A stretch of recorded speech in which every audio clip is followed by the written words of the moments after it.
It seems pretty good. Pretty good or good or good?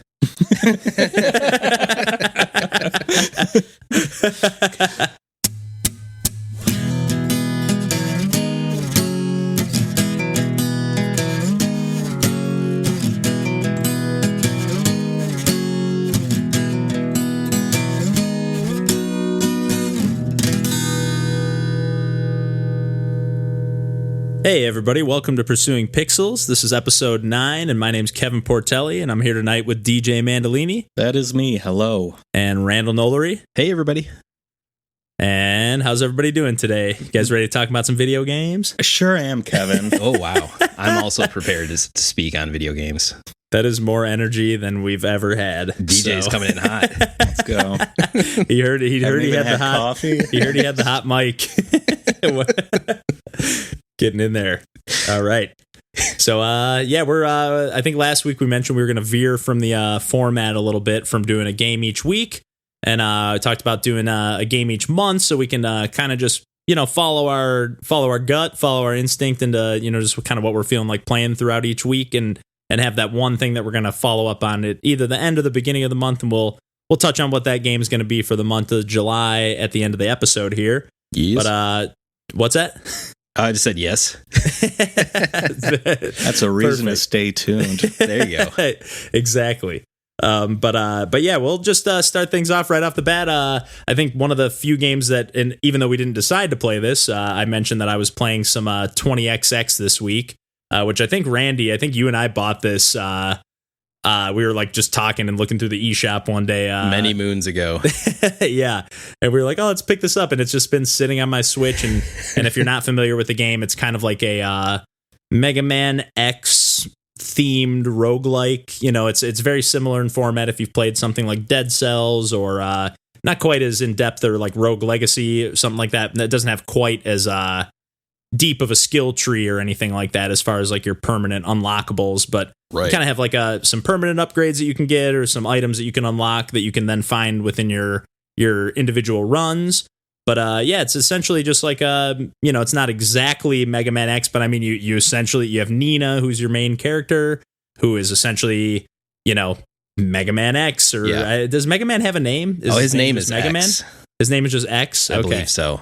I should probably know that, but and then you have a Zero-esque character that you can play as named Ace, which is a more melee focused character. There's a few different weapons you can grab, power-ups, and whatnot. But I've been having just a fucking blast playing this game. Like the movement, my first thought when I started playing this game, and not to just bash Dead Cells, and I really enjoyed my time with Dead Cells to a degree, but this game, like, I don't understand why a game like Dead Cells gets so much hype and this game kind of flies not under the radar. I was aware of it back when it came out on PC, and have had my eye on it for a while. And once it came to Switch on a console, I think it came to consoles at the same time, like Sounds Switch right. and everything at the same time. Yeah. And it was something that I've had my eye on for a long time, and was happy to finally be able to pick it up since I don't have a good PC or just like computer gaming setup. But I still feel like this is a game that doesn't really get talked about, but yet it still, to me, has those same just like really great movement, like fluidity of movement, and just has like it just feels great to play in the same way that Dead Cells feels great to move around and run around and mow down enemies. So I was just kind of just puzzled. Go ahead, DJ. I mean, I wonder if it's because like it's pretty apparent that it's a clone of like Mega Man. I think personally, when I saw it for the first time on the shops, I was just like, okay, this is trying to be Mega Man. Right. And like another one of those. Yeah. It made it seem like, oh, it's trying to be this. And so it's trying to live up to this, but it's going to be lesser. But that's not really the case. Like, it's not how I felt as I was playing it. And yeah, I did have I would say a better time with this than Dead Cells.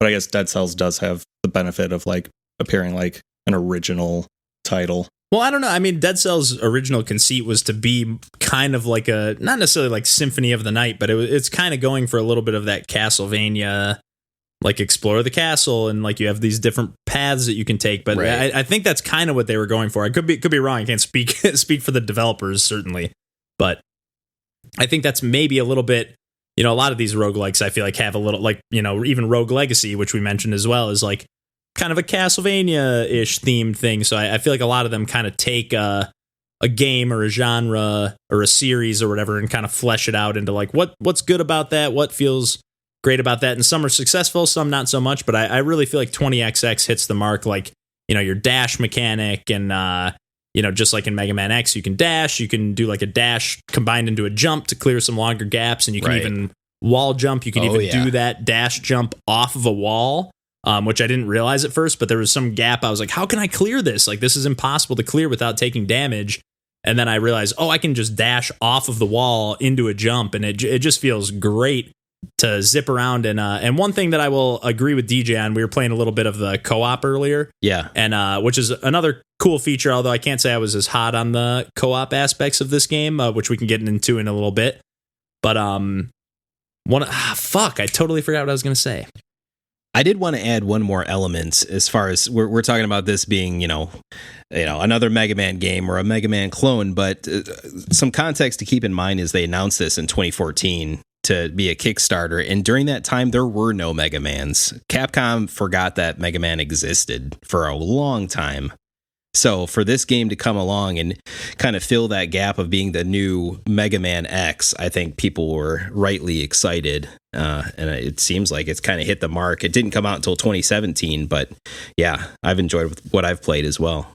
Yeah, and it's also, I will say that a lot of those Mega Man-ish games or Mega Man-ish clones like tend to lean towards the NES Mega Man games. Definitely. Where there's not as many of like the X style, and I really like the option to play with like the Ace character who's more melee. Yeah. There's like a nice like arc to the little like light blade kind of thing that you have. Right.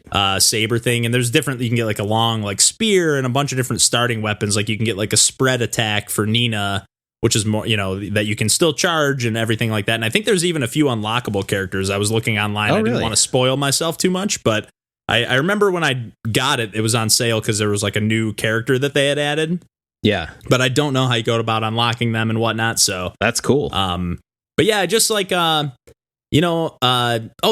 is what I was going to say before.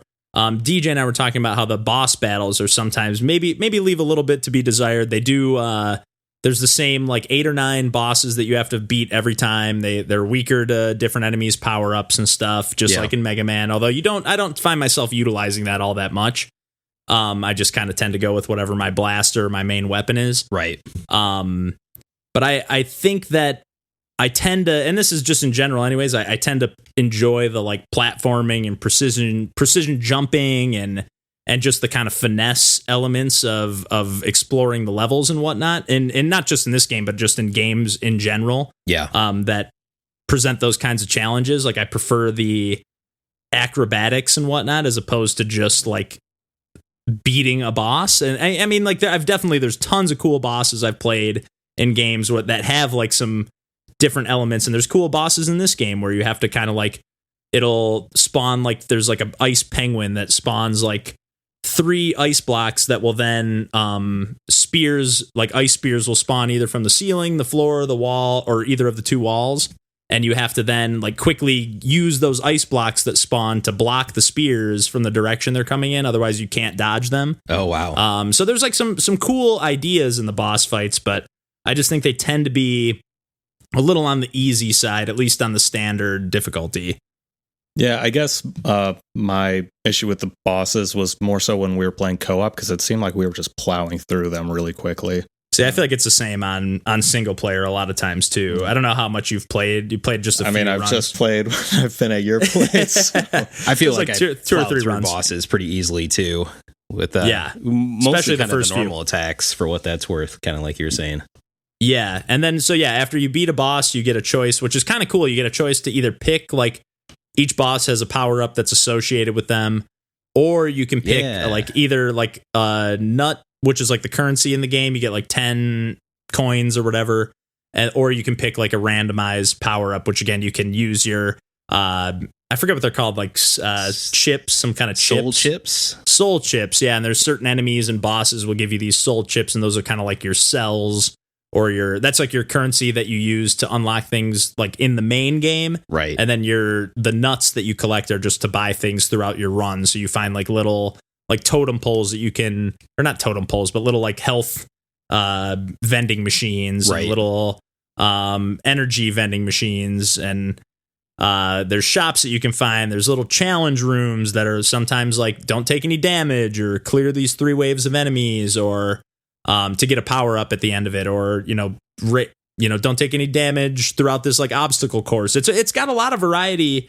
even though the procedural generation doesn't get you as immersed in like the worlds of the levels. It does start to feel a little repetitive, but yeah, I don't know, just moving around feels so great. It feels so great to like clear these huge gaps, and you can upgrade your speed, and you can then get going pretty quickly and clear these like huge jumps with your dash jump and wall jumps. I feel bad I say this a lot, but this is the most fun I've had playing a game in quite a while, or since the last time I said that. At least I really am having a blast playing this game. Yeah, I think I was pretty sold on this on my first run. Like, I think on my first run, I had like multiple speed upgrades and a double jump. Oh, geez. And I was just breezing by these platforms. And I don't know, that said this before, I like going fast. It feels good, especially when the controls are tight. You can land the jump on the tiny, like not pixel, but whatever. There's like, your character can just barely fit, and you can stick that jump. Not every time, but I mean, you feel like you can. And there's something to be said about that. But I know I mentioned briefly like the co-op mode, which I was really excited about. That was one of the reasons I wanted to get this game, is like, it has co-op, and not only that, but it has online co-op, which is really great. But I do feel like I was mentioning to DJ, like we played one run like that, and I was like, I don't know if I want to play another, because it kind of like when I'm playing this game, I'm kind of dashing constantly, and I'm clearing these huge gaps, like the biggest gaps I can, and just kind of breezing through. I mean, I'm clearing enemies, I'm looking for secrets, I'm looking for power-ups, I'm farming the levels a little bit, but I really like that flow of things. And like with all these like different platforms that like when you step on them they fall, or when you like activate this like little like spear thing, and like when you come in its line of sight, it'll shoot a spear out. So like DJ can easily dodge those if he's a little bit ahead of me, but then I'm like in a weird timing on all the other jumps. So it's like it turns into the person who activates the thing, but the person who's trailing that person, it's a little too difficult to. Yeah, I could see that. It's you can't get in that rhythm, that flow state, which is again like, not to reuse another term that I use a lot, but like that's something I really like when I play a video game, is just like really getting into that. Whatever the flow state is for that particular game, right? I want to be immersed in that, and like this was really breaking it up, and it was providing some different and interesting challenges, but it wasn't giving me those same like fluid feelings I was getting when I was playing the single player. Although I did really like how we can kind of go our own ways, when there's some like hidden paths or whatever, because the screen will just keep zooming out. Oh, I was wondering how they handled that. Yeah, that was a cool way to do it. So it doesn't split, it just keeps zooming out.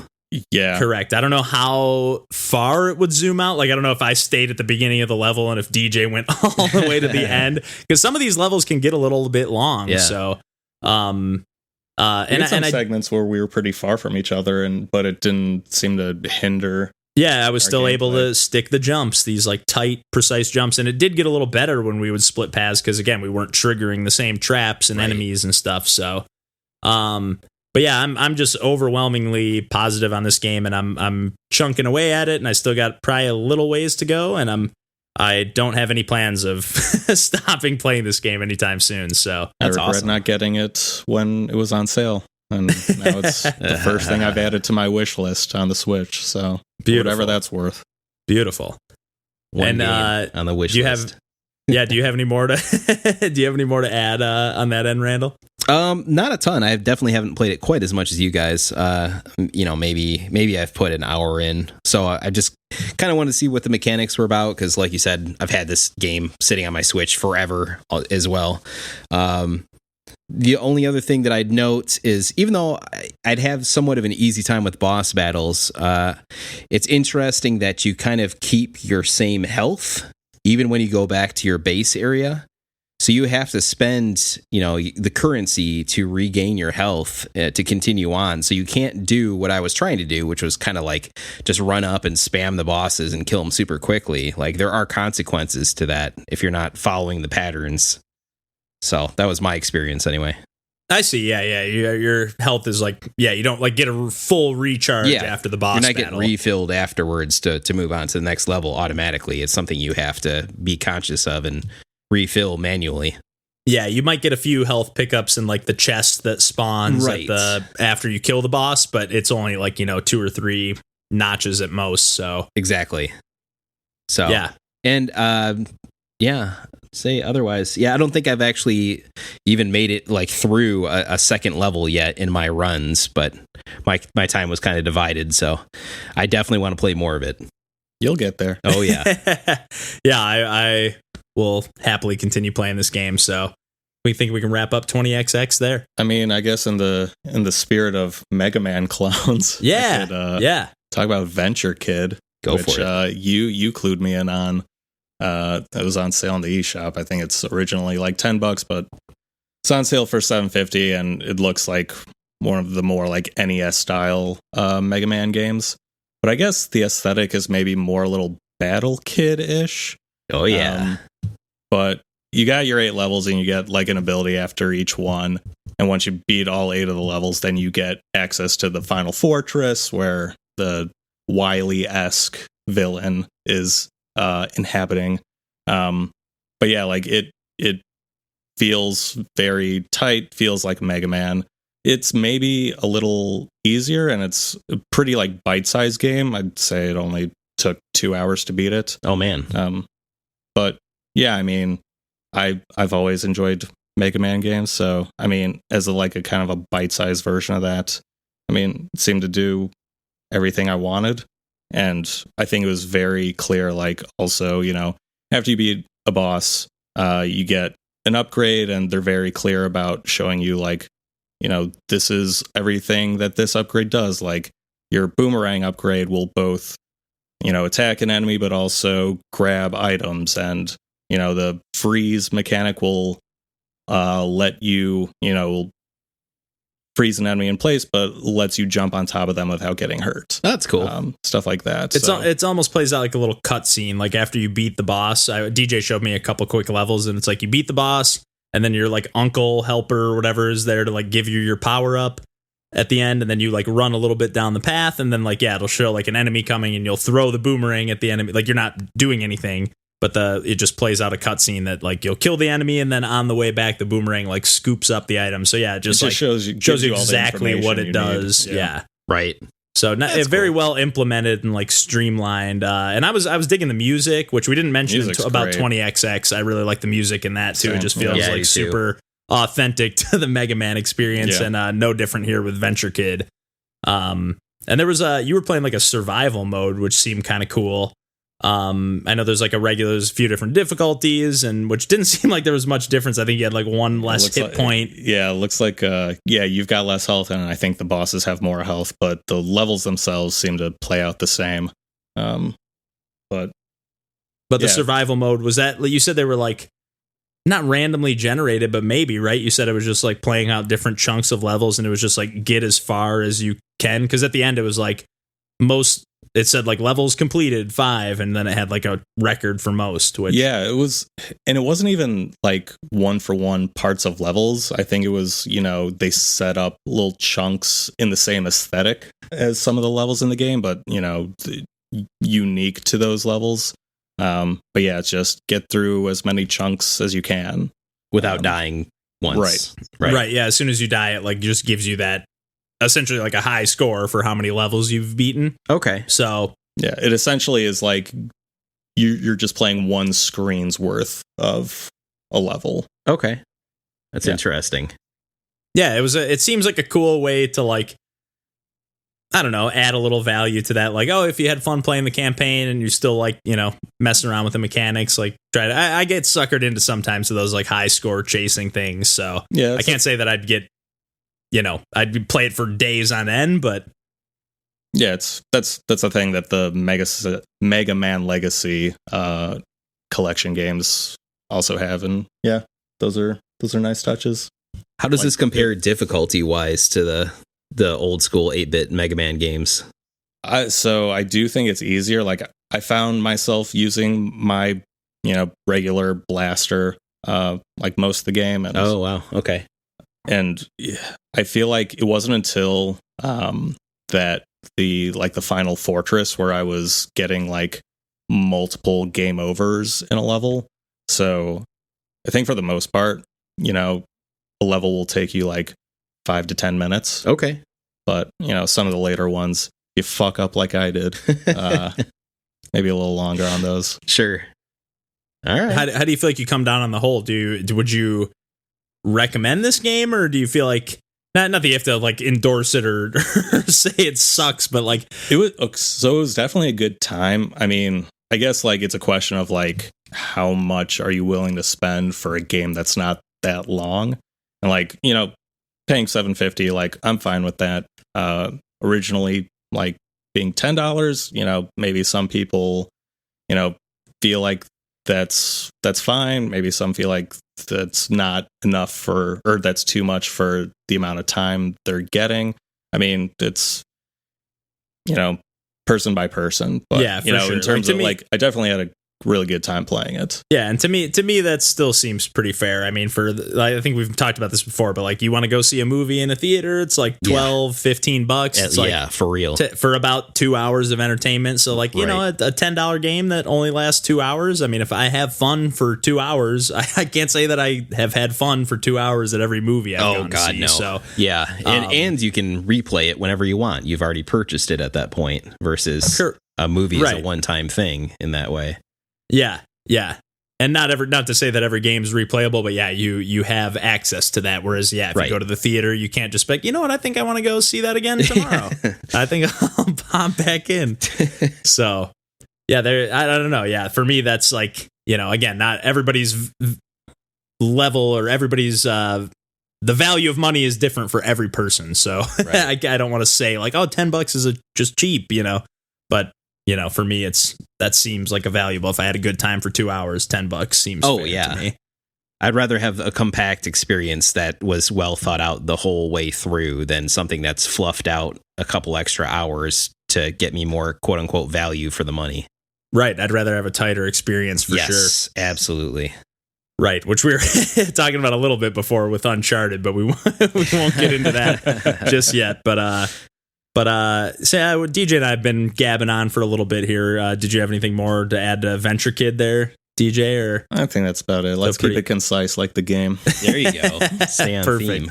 Perfect. You wanna take it away with something you've been playing this week, Randall? I want to gab about Super Mario Maker 2. Oh, lay it on me. It is not an indie game. This is our highlight indie game podcast. But you can make kind of your own game, kind of, sort of, in a way. Yeah, it's like Indie Mario. Well, yeah, especially with some of the crazy things folks come up with for levels, and like the win conditions are, and a lot of times, not necessarily a Mario game that you're playing at some point. These auto-scrolling levels that have all kinds of crazy colors and cats and chomps and everything else going all at once, and you have to miss this pixel so you can continue to live. Yeah, there's a lot of that, but I'm not a big fan of those levels, but they are fun to watch. But Super Mario Maker 2, all that being said, so I bought the Wii U version back in the day and played a bit of that, but fell off pretty quickly. But same here. Yeah. Nintendo announced Super Mario Maker 2 for Switch. It was a good opportunity to jump back in anew and kind of see what they've done. And they announced that there was going to be a story mode this time around with 100 Nintendo created levels. So that definitely piqued my interest on the front side to grab this. That is where I spent most of my time so far this week. This game just came out. So again, haven't spent a ton of time, maybe 2 to 3 hours so far.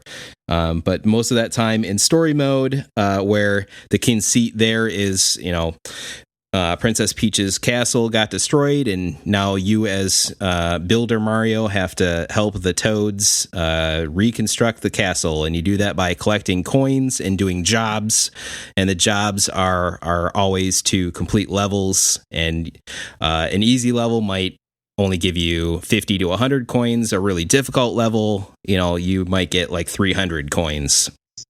You're also able to grab coins in those levels and kind of add that to your stash that you can then use to say, all right, I want to upgrade this part of the castle. It costs 700 coins, so let me play a couple more levels so that I have that many coins to get the Toads working on that, and then kind of rinse, repeat.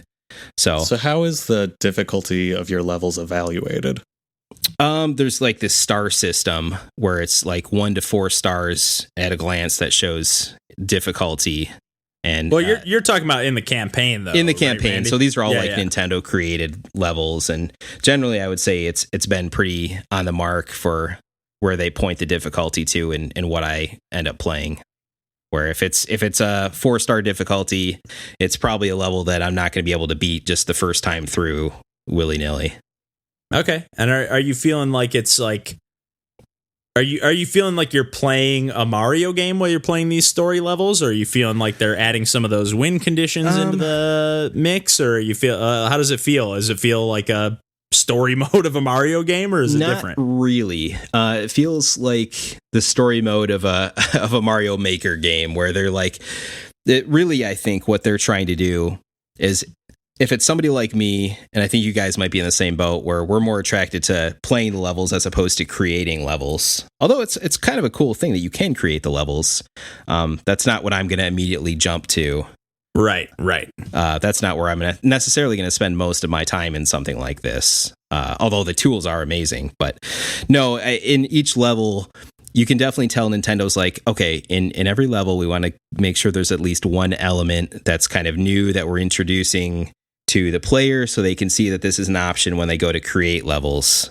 That's for example, there's these like claws that will, like, as you jump up, it'll grab you automatically, and then you can kind of move your control stick back and forth to gain momentum to kind of swing off that claw and keep going. And there's a lot of just little things that are different than regular Mario. You can grab multiple keys at once, because there might be like 6 doors that have, that are locked. So you're going into different warp pipes or tubes to go in these little sections of the level to grab the keys in like a ghost house. Whereas, in a normal Mario level, maybe there'd only be one key you'd have to find someplace. Right.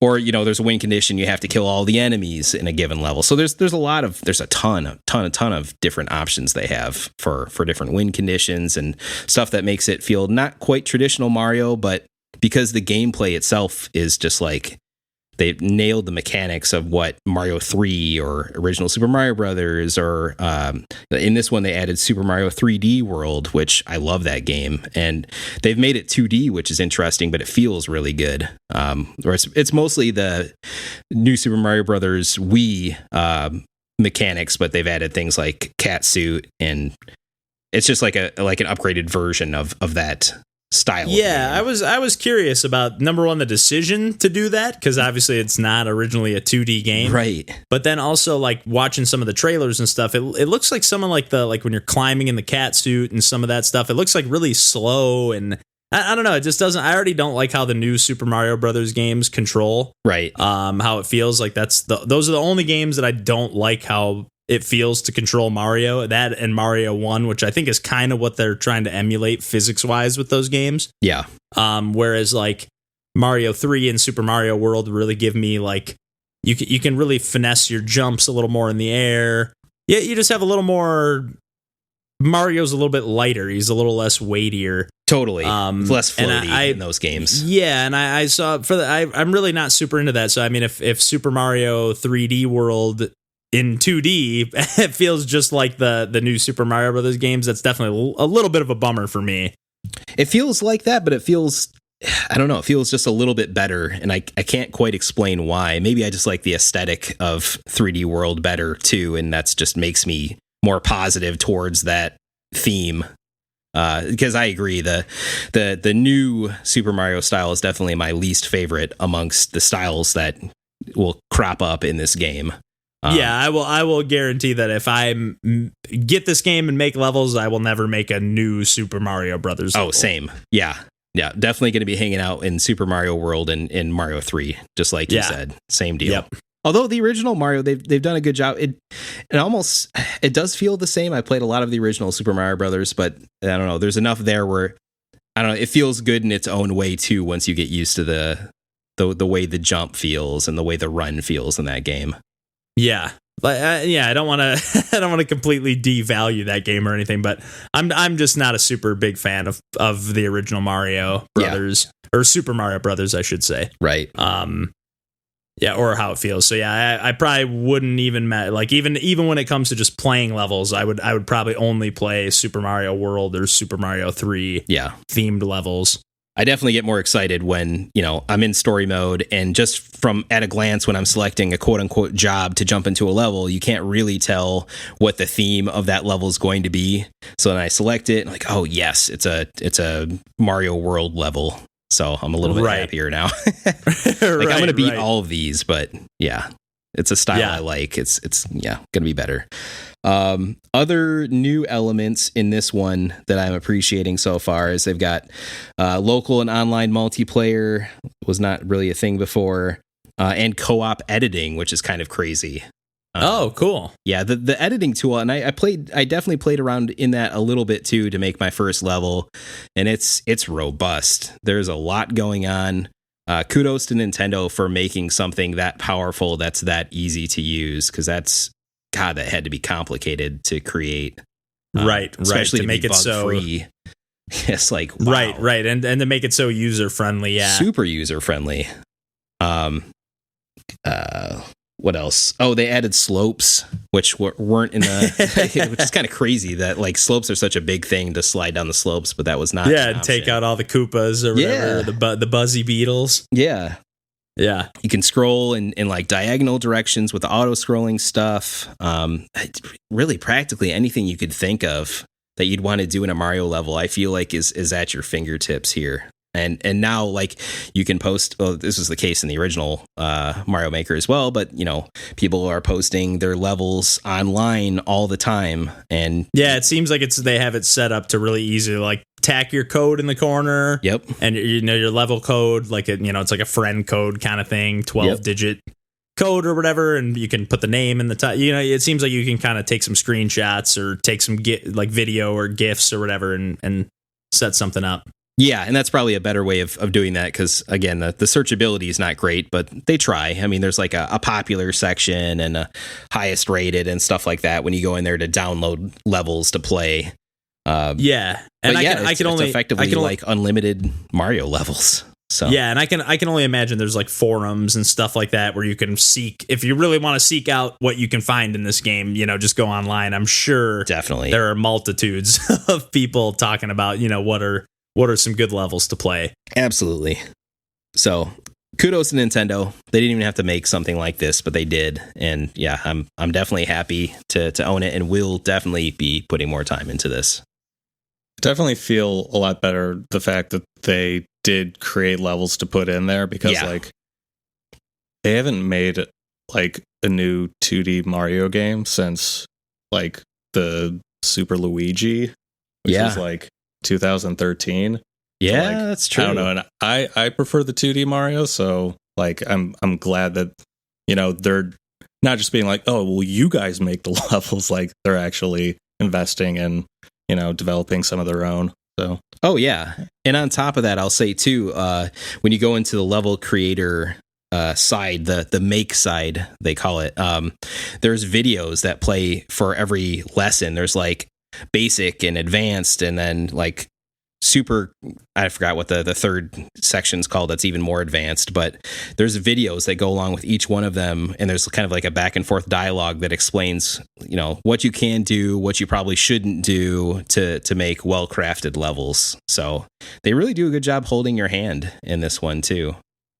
Yeah. I'm. That's one of the things that I'm most interested about is that like tutorial thing that they add, and I forget what it's called. I don't know if this is the same thing that you were just referring to. I'm not 100% sure, but there's some kind of tutorial mode, and I think it's set up like basic, advanced, this and this, but it almost just like gives you a lot of insight into, from what I've seen online. Again, I haven't played this game, but it seems like there's a lot of insight as to like what Nintendo's like actual design philosophies are when it comes to designing a level. So I mean, like if you're interested in just game design in any capacity, I think think there's a lot of value in that. I mean, I heard about it because I saw some people posting on Twitter and just various places on the internet. Like I got more value out of this tutorial than I did out of my college education. Like going to people who went to school for video game design. Right. So that's wild. I'm sure there's like a bit of an exaggeration in there and whatnot, or a bit of hyperbole or whatever. It's well made though. But it's like I have seen a lot of people posting about how fantastic that little suite of just learning how to design levels and why things work and why things don't work. Yeah. And why things make sense to the player and why things don't, and how to make things make sense, and so on and so forth. But I'm really curious to see that because and they didn't. Right, they could just leave you to your own devices and let everybody make their super fucked up Mario Maker levels, but they're showing you how to make like actual Mario levels, which is really cool.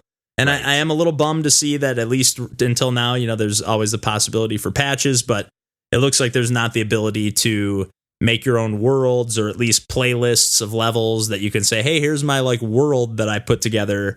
Yeah. That's, a progressing series of levels, or, developing ideas on a theme or something like that. I think that's something that this series is really lacking. And I think that I really thought that Mario Maker 2 was going to add that in. I thought that was going to be kind of the main thing that they added, in all honesty. Right. So that is something that, honestly, until I heard about this tutorial mode, had kind of just been like, I've still got Mario Maker 1. If I want to mess around with making Mario levels, I've still got a pretty powerful tool at my fingertips there. Right. On the Wii U. But now that I know about this tutorial, I'm a little more, or this like, whatever it's called, this like index of level design.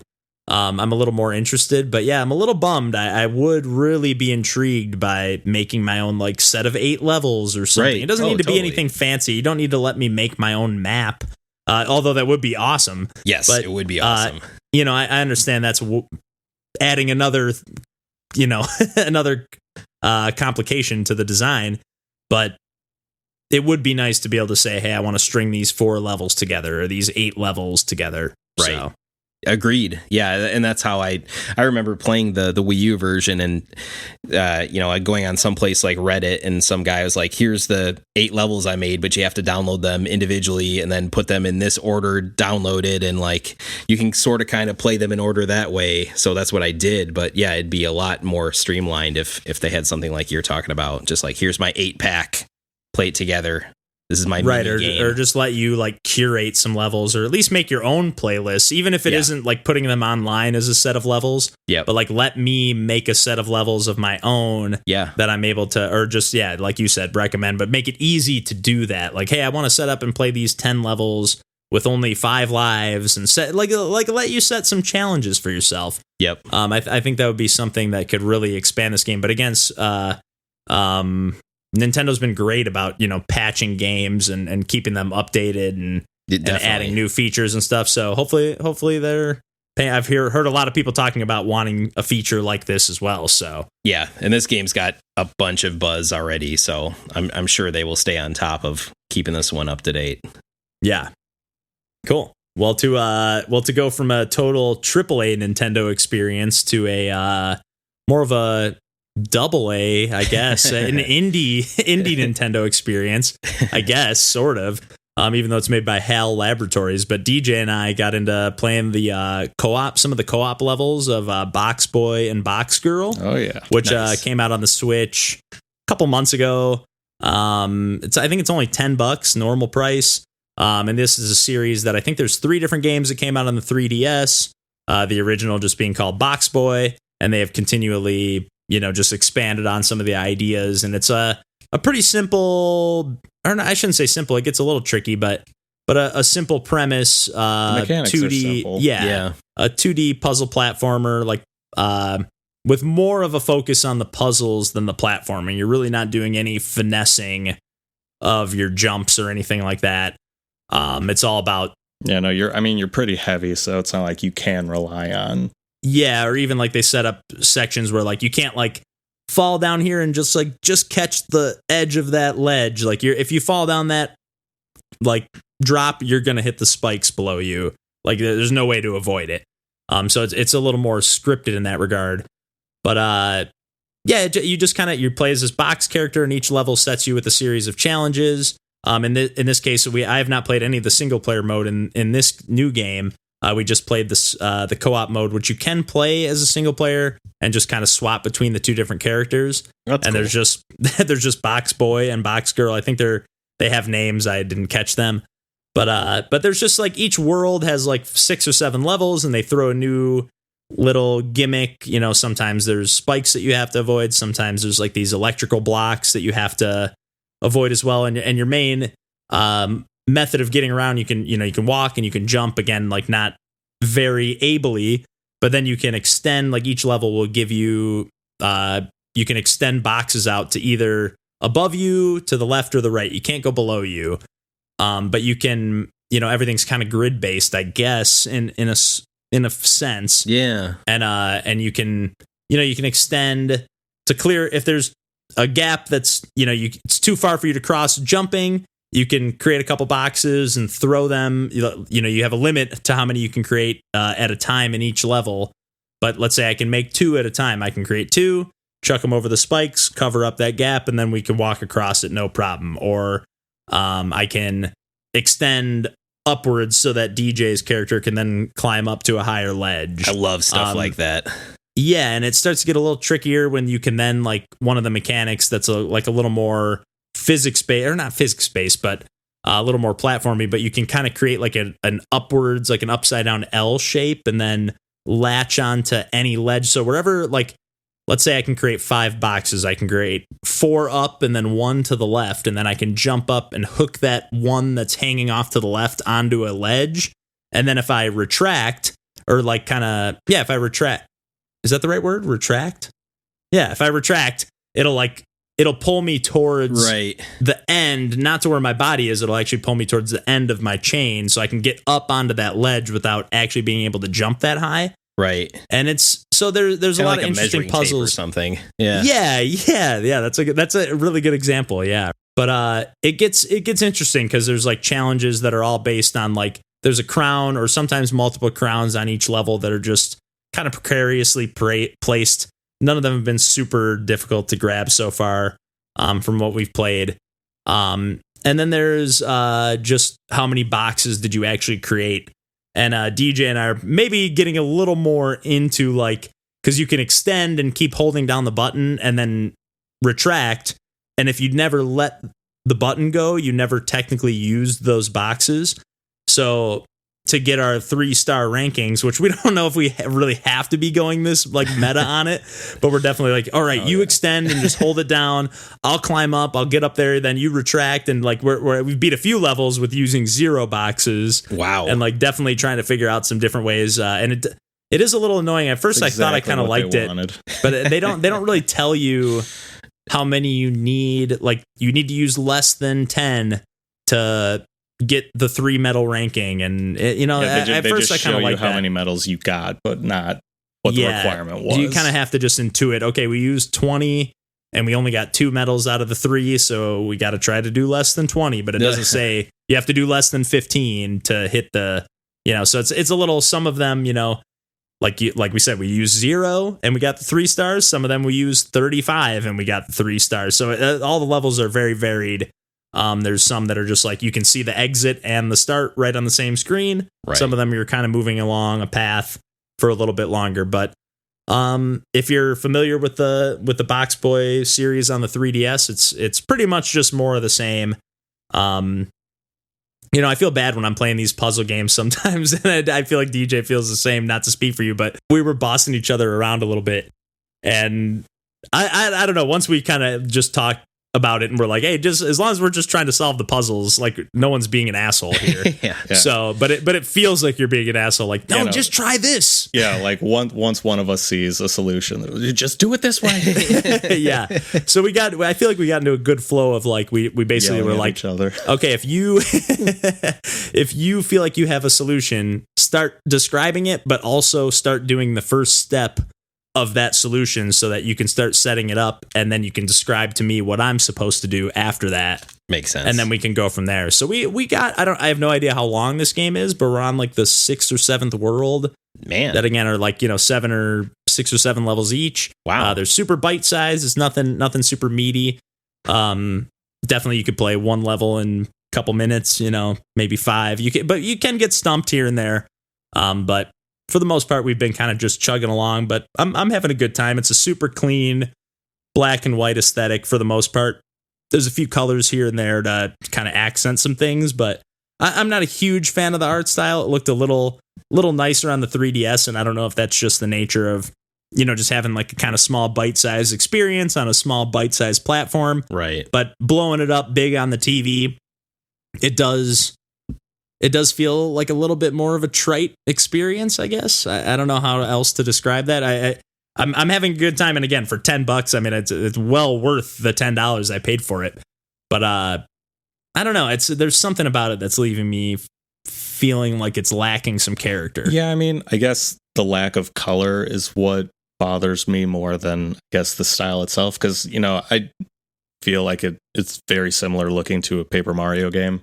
Yeah, it has very like Super Paper Mario. I know we kind of specifically compared it to. Yeah, but just almost purely black and white version. So, some color would help, but, the style to me isn't a big issue. Yeah, and I guess can see what you mean. It's not so much the style. I was telling this to DJ as well, Randall, and I don't know if you agree, but like something about when you play the Box Boy games on the 3DS, like not just that it's so small and bite-sized, but like because that screen is so pixelated. Yeah. Like it feels like this like small charm. Like it almost feels like you're playing like a graphing calculator game that somebody made or something like that just somehow made it onto the 3DS, where like this feels like a really clean, like it feels like you're playing like a Flash game or something. And you got to think when they made these graphical design choices, they're probably also thinking, what's going to pop out with a 3D effect without being too crazy? And it's probably something like this. Did those games even have 3D? Now that I said that, I'm not actually positive.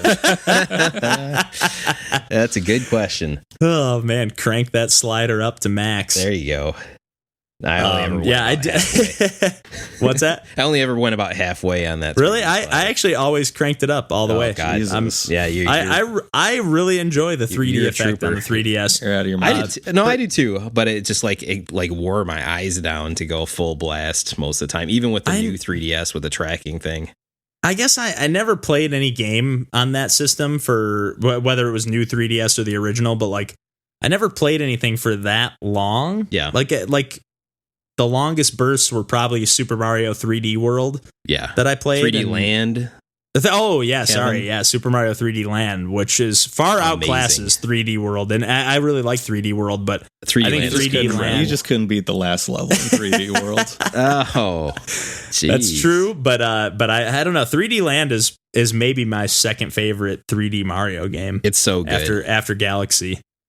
It's unbelievably good. We should probably dedicate time to that in the future at some point. Yeah, God, I love that game. Yeah, but I didn't have too much more to add about Box Boy and Box Girl. I know I talked a lot there. DJ, did you have anything that you wanted to contribute or add to that? I have nothing to contribute ever. No, I mean I'm pumped to keep going for whatever that's worth. You're fresh to the series, right? You have completely not played fresh. any of the 3DS games. Okay, and you've played some of them, Randall? Yeah, definitely the first couple I put some time into on 3DS, and always liked the gameplay design of these games, and just the whole conceit of this one being the co-op type of like you got to work together to like jump on top of each other. It kind of, I was thinking about like Snipper Clips or something like that, or Chip and Dale Rescue Rangers on NES, or like those type of games. I love those type of games. And but it's another good one that that doesn't, we mentioned that it doesn't require a lot of like finesse and stuff, and it does get a little tricky with like even for me, like being used to using a control and stuff, I will still find myself like, oh shit, I hit the wrong button or whatever. Right. But it's really generous. You could just hit L and R to go to the last checkpoint, which is basically after each little obstacle. So you can really nice. Go back like let me try this. Okay, that used too many blocks. Let me go back. That's awesome. There's a lot of flexibility in that regard. That goes a long way. Oh yeah, because if you do everything perfectly until the end and then fuck up, and it's just like, oh, I have to replay this whole level to get the three medals. Like, right. No, just redo that one part. Yeah, which is really nice. It's a really streamlined experience in that regard. But it is also, although there is this co-op feature, it's a totally separate campaign. There's two different campaigns essentially that are, hey, this is the single player campaign and this is the 2-player, which again, you can play it single player, but it has like right on it's like 2 players and it says like recommended with like a little star next to it. Okay. So that's recommended to be played, but you can jump back and forth between all the different characters or between yeah, not all the different characters, but the 2 different characters. Like you'd have to control both of them and like put them in places type of thing. Like Lost Viking style, yeah. Like you got to like move this character. Okay, now switch this one. So that probably wouldn't allow to do the types of things that DJ and I are doing, where we'll like extend but hold it down. Unless you're playing, I don't know, with like a dance pad and a controller, guys are like basically being gymnasts in Fox Boy. Yeah. No, but it's really fun, and I like I said, I haven't tried any of the single player, and I'm sure it is just more of the same. But again, for $10 to have 2 fully fleshed out campaigns, that's like I don't feel like this is like a half-assed thing. No. It feels like it's some well thought out puzzles. So very cool. And again, it's a good game to maybe introduce to some people. I feel like I didn't fully get that thought out, but like good game to introduce some people that don't play a lot of games because it doesn't have that finesse. You don't have to stick these crazy jumps and these crazy precision platforming and stuff. It's just like it's all about brain teasers. Right. Like really, how can I do this by using the least amount of blocks, especially if you're somebody who gets suckered into getting the high score or getting all the medals or getting the A ranking or whatever. We don't do that. Yeah, I don't know anybody like that. But I feel like that's all we had to say about that. But if I feel like a pretty good segue. I know you and Tina booted up some Captain Toad treasure tracker this week, Randall, and I feel like that's a pretty good segue because I know they added in some co-op features to that. Very much so. So Captain Toad Treasure Tracker, it again originally came out on Wii U, and now this is the Switch version that I've been spending some time with. My wife Tina and I played some of the co-op. So when the Switch version originally came out, they advertised it with co-op, but what they really meant is the second player only had a pointer, a la like Super Mario Galaxy or something like that, which is collect those bits, which is fine if you want to sit back and be a second person just drinking a beer, but that's not really that engaging, all things considered.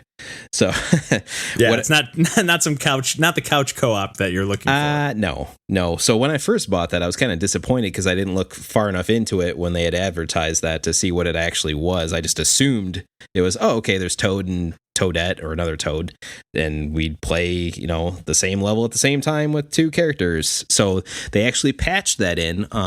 When they did DLC, they announced some free DLC and some paid DLC for this game. But along with the free DLC, they patched in actual 2-player local co-op where you can play as Toad and Toadette, and you're playing in these little vignette levels, which you can, it's like this 3D level that is... It's like a little diorama almost. Yeah, it's like a diorama it's often very vertical with a lot of little secret kind of pathways through, and your characters can't jump. So you're just generally looking for paths and things to like pluck out of the ground that might be coins or something you can throw at an enemy that might be bothering you. And you're trying to collect different items in a stage, either the gems or coins or whatever else, and then getting I believe it's a crown at the end of the levels. Crown or a diamond? I forget, but it might be a diamond. I don't know. Whatever it is, you collect the star. Basically, yes, you get the star at the end of the level. But yeah, so Tina and I played some co-op of that, and we had a really good time. It's just a fun, like, we're a little bit tired, but we want to play something together that's a little bit laid back, and that just really fit the bill of just something that's like, kind of like we were talking about with Box Boy. Like, you're just looking at a screen and you're kind of analyzing the puzzle before you start, right? You're kind of saying like, all right, you go this way, you go this way. Let's try this out together and see if this works.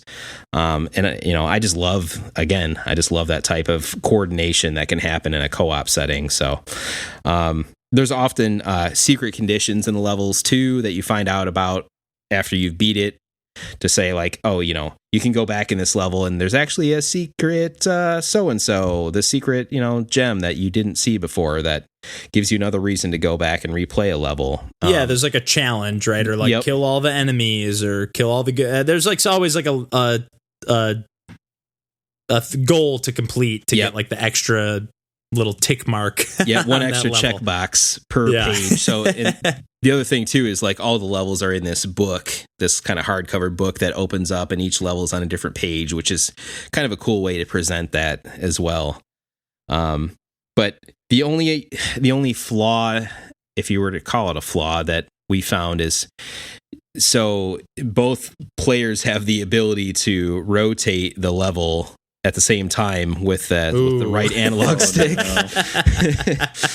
That could get old really fast. Yeah, so that's it was fine for us, once we kind of got used to that. But it's, or did you end up like distinguishing like, hey, I'll control the camera or anything like that, or any kind of communication tactic for that? Or just kind of communicating, back and forth to say like, oh yeah, did you see something over there? Yeah, go ahead and like rotate it to kind of see what you see, and I'll kind of walk down this path because I can kind of still see what I'm doing over here too.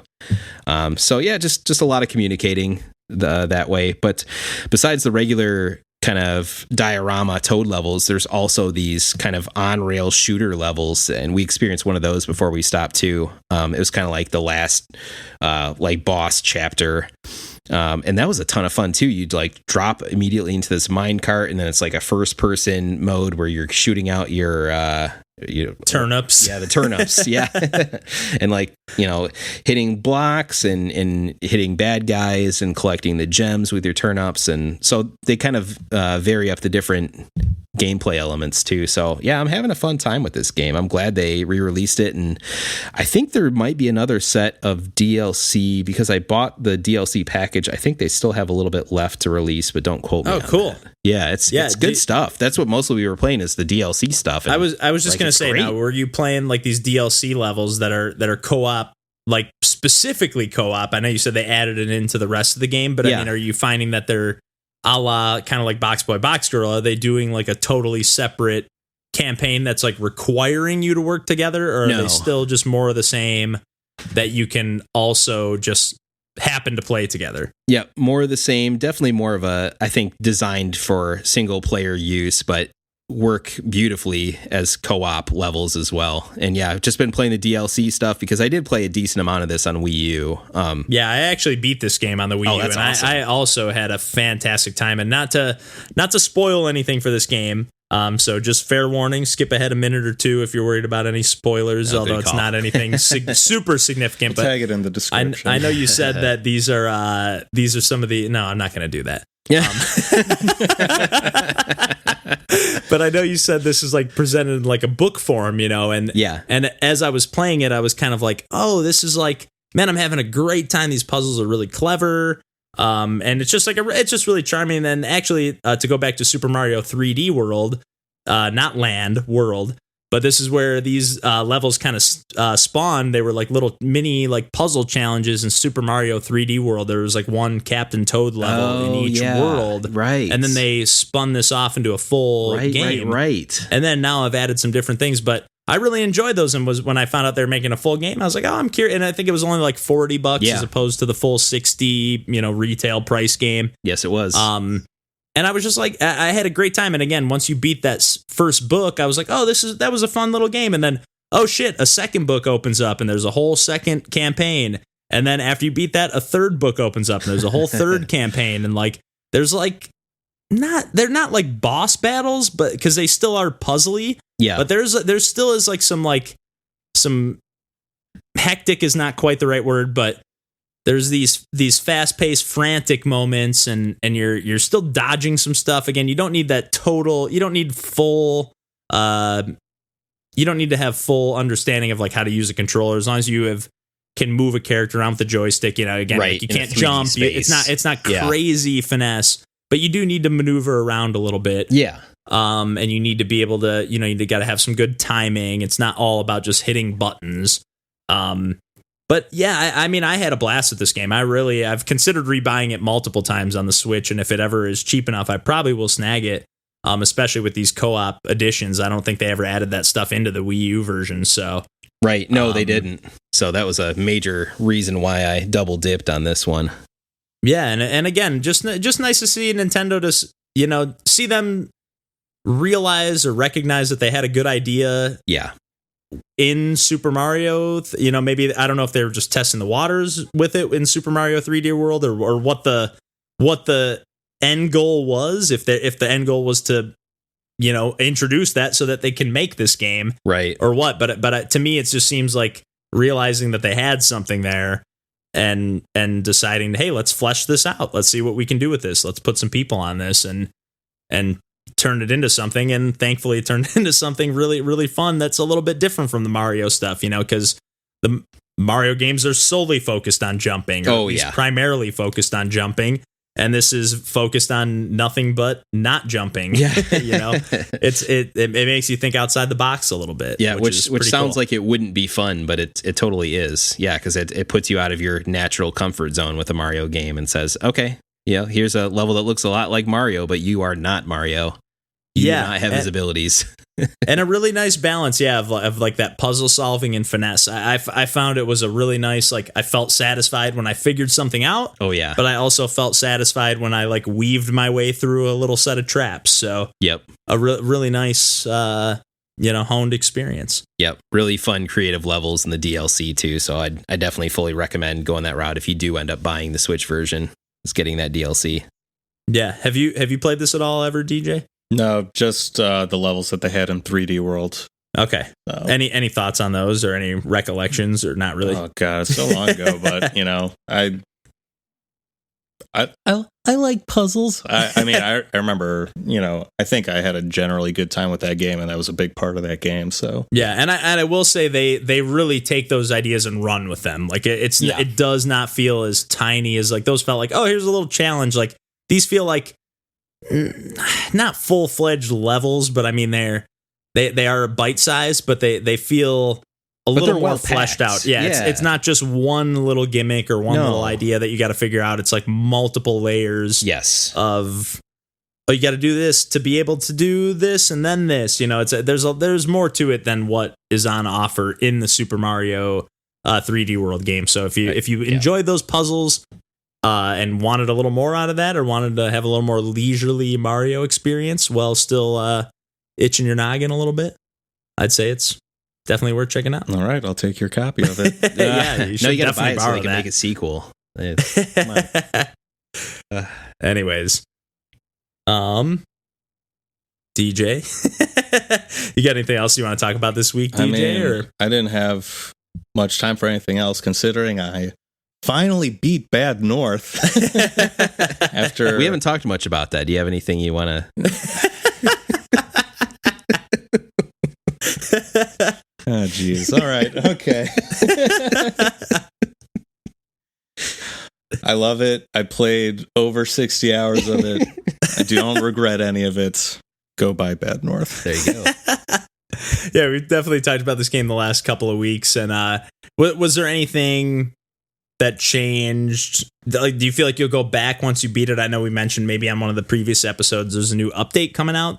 Which is called the GOTM update or expansion, and they're going to add some new enemy types. They're actually going to add some of the features that DJ talked about not caring for in the game, which is like when you go to each island, it's going to kind of give you a heads up. These are the enemy types that are going to be on that island. We were looking into it online a little bit, and there's going to be some new weapons, and it seems like they're actually leaning towards maybe easing up the game a little bit, or easing up the difficulty, but then they're also going to add a very hard difficulty instead of just having hard. Jeez. So it looks like they're really adding like they're adding it to where you're gonna, instead of having to assign coins to a particular unit, you could just have a coin pool.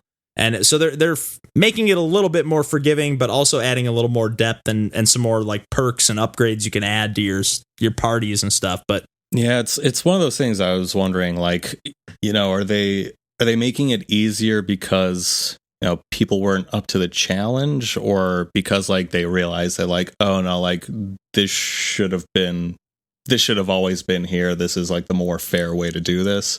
And I guess I wanted to, be stubborn and prove that I could do it the original way before the update was released. And you sure did. You beat it on hard, right? Yep, took me over 60 hours. So. Very, very committed. Yeah, you've been on that all for a couple weeks. Yeah, I was like, I can't play another game until I beat this.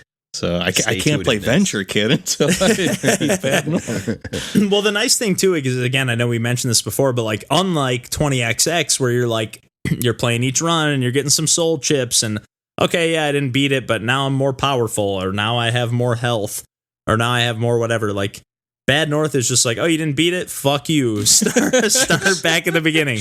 Like try again. With nothing. It's I don't know. There was definitely a time where that probably would have been off-putting to me, and I don't know what changed in my mind about that. But like, for example, like we talked about Swords of Ditto, and it was like, I want to play this the permadeath way, and even I haven't played Cadence of Hyrule yet, but I want to play that the permadeath way because like I don't know. The stakes are higher. Yeah, it's more engaging, I think. The stakes are higher, and yeah, that engaging, like, you don't know what's going to happen, and you have to rely more on your instincts more than memorization. Yep. Which, again, that's why I was really having a great time with 20XX, because like I can't, even though like it's procedurally generated, but there's clearly like little chunks of levels that are like, oh, this was like a chunk that was designed, and this was a chunk that was designed, and this was a chunk, and it mixes it up quite a bit, but like I still found myself like, I don't know, like moving around just feels good and challenging no matter what. I don't know exactly the point I'm trying to make here. Neither do I. I kind of forgot what we were even talking about, to be honest, but it was like the notion of like only having one life and, not being able to memorize something or Yeah, I guess like, I don't know. Yeah, I like to be on the edge of my seat instead of just knowing like I just have to keep playing this again and again and again. And eventually I'll just be so good at it that I don't even have to think about it. Where like 20XX, I always have to think about it. I always have to, can I make that jump? I don't know. That makes sense. I like that feeling. And that's something that I think a lot of, I keep talking roguelike after roguelike, but that's something that I really enjoy out of these games, even though, the Mega Man, on the whole, those games are typically more like, you get a little more immersed. You're going into the sewers and you're going into these different areas that feel more cohesive and make a little more sense. But I still just like that variable factor for whatever reason. Yeah.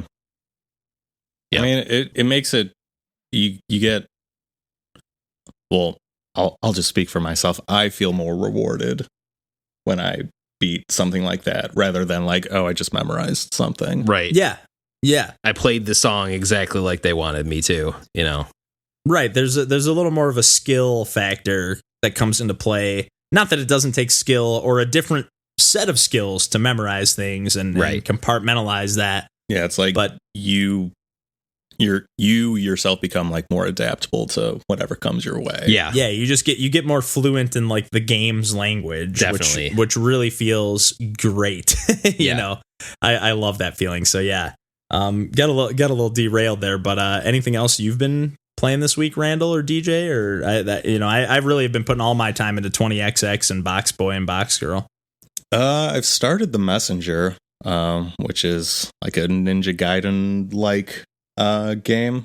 There's definitely some different ideas in there, but it's like thematically and whatnot. It's got that vibe for sure. Yeah, and there's from the trailer, it looks like there's a point where there's going to be like 16-bit type graphics. I haven't reached that point yet, but That was something that I believe was like a Kickstarter goal that like it was a Kickstarter game and they hit some goal that was like, oh, we're going to turn this into like a more full-fledged experience now with 8-bit and 16-bit levels intermingling within one another. So crazy. Yeah, no, so just started that, so I'm pumped to keep going and keep you informed.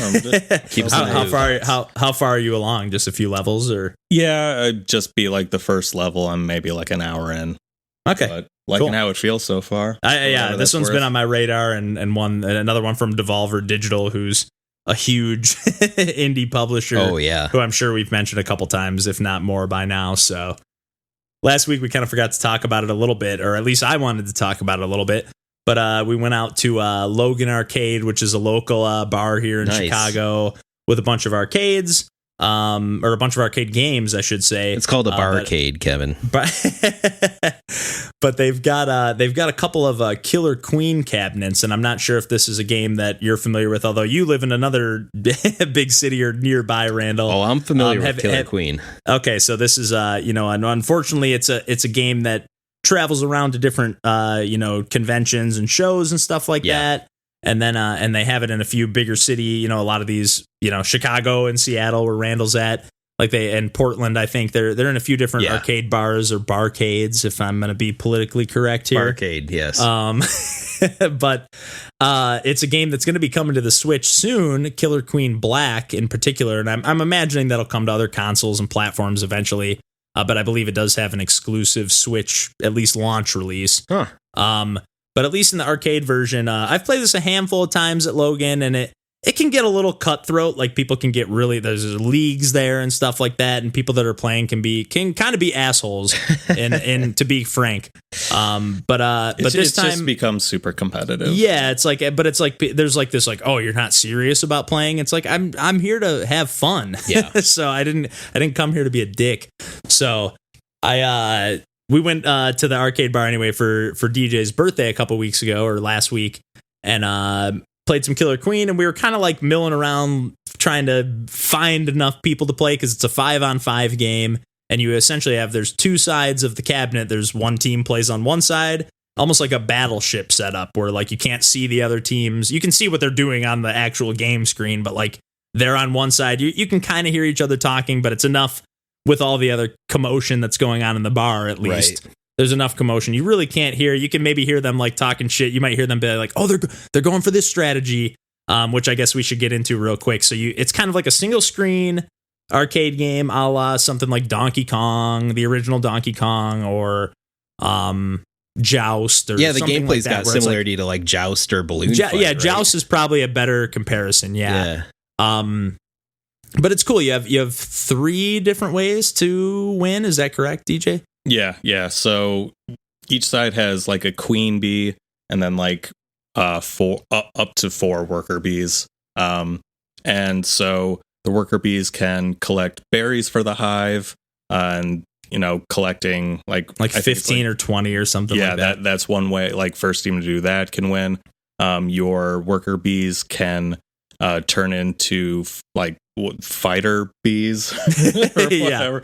Soldiers. If you're not a fighter bee, only the queen can attack, correct? Right. Except for if you turn into a little fighter bee, which you have to use the berries that you collect, and instead of taking them back to your hive, you have to use them to get either like a speed power up or a fighter power up, or different power ups that you can get. Yeah, but so you like the queen and the fellow fighters can attack the other team's queen, and if you can kill the other team's queen 3 times, that's a way to get a military victory. I guess the berry victory is the economic victory, and then at some place in the level there's a snail where if you're a worker bee, you can jump on it, and there'll be like a goal for each team on the opposite side of the screen. Yeah, and you can very slowly ride the snail into one of your nets, but you're completely vulnerable to attack while on there. But if you're able to, make it all the way, if like people are preoccupied with getting all the berries, or the queen only has one life left and everyone's trying to protect the queen. You can like maybe get away with like, oh, everyone's focus is on these berries. They don't see me. I'm just gonna ride the queen, or like victory. or ride the snail. Yeah, and sometimes I'm just gonna ride the queen. Or you can jump like at one of the rounds. I jumped on the snail right at the beginning and just like made it, a third of the way down to our goal. Before anybody even realized I was on the snail, because everyone just started, doing their opening game strategy. Nice. But yeah, I had a really good time playing. I've played before, and again, like had just kind of played with some people who were getting competitive, or maybe like League was about to start. I don't really know. It's kind of a weird vibe around the cabinet sometimes.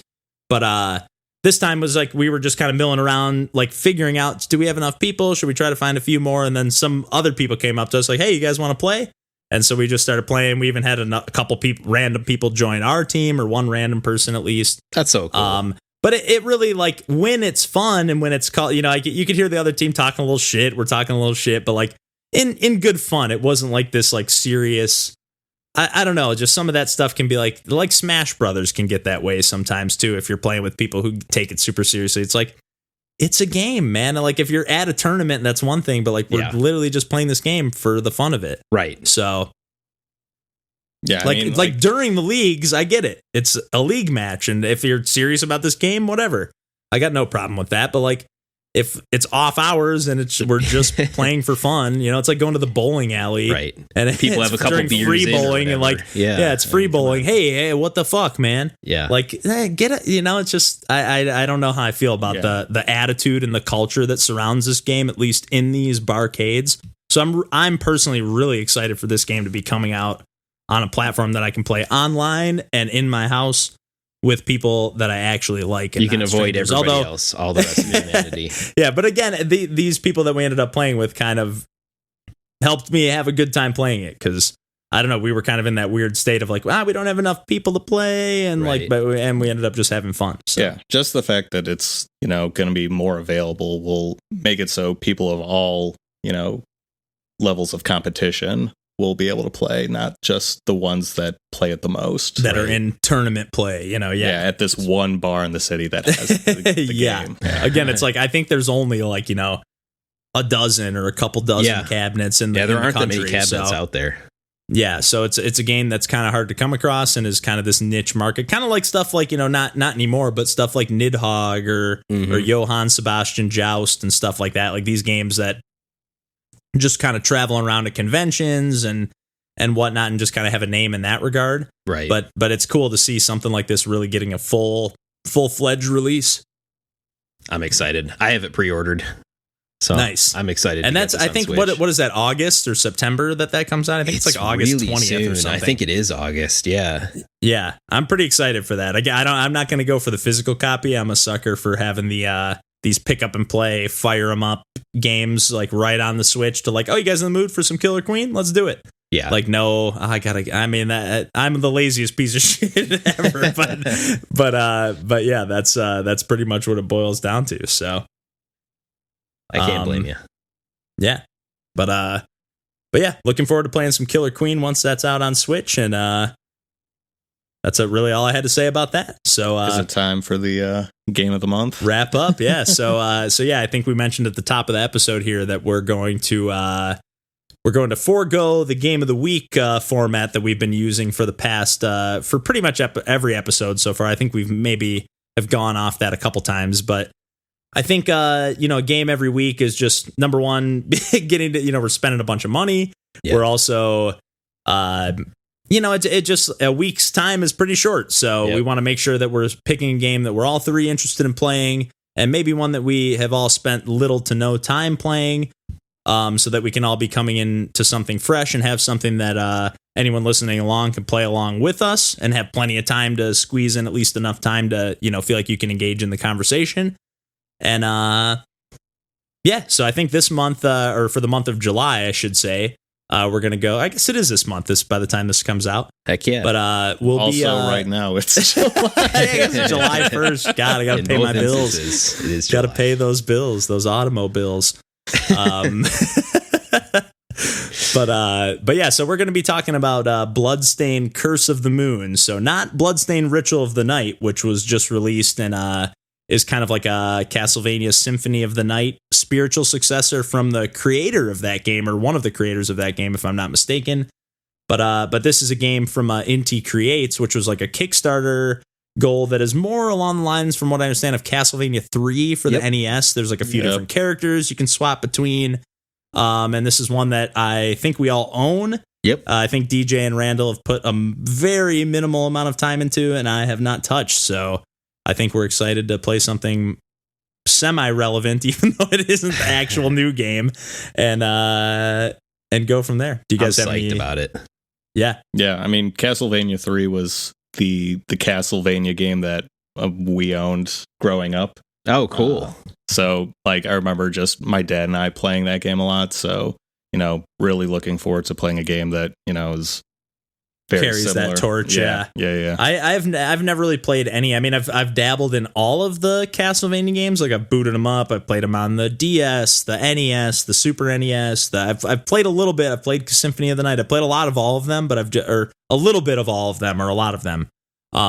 But I really haven't put any significant time into any of them, except for maybe there was one of the ones on the DS that I think I beat and got a really shitty ending for. But other than that, I really haven't put much time in, especially into the NES ones. I really have just played, like, I know you used to play them back when we lived together, DJ, and like I've definitely played a tiny bit, but haven't put any real time into it. So I'd be curious to play this one and get a little taste of it, and also hear how you guys feel like it stacks up compared to, its roots.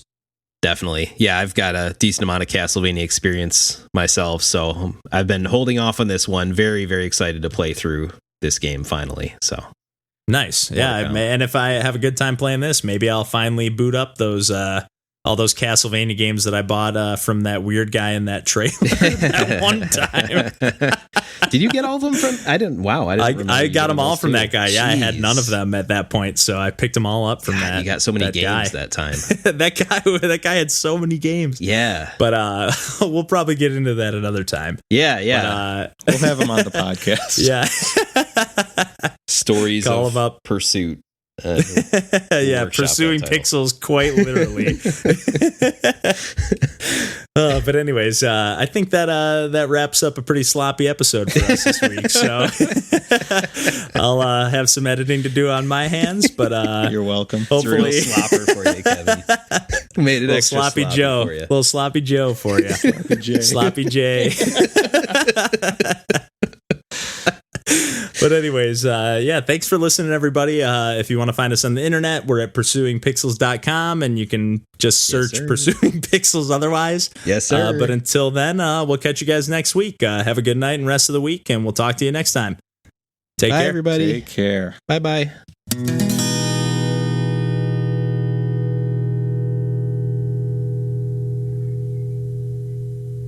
Bye-bye. Bye-bye. Bye-bye.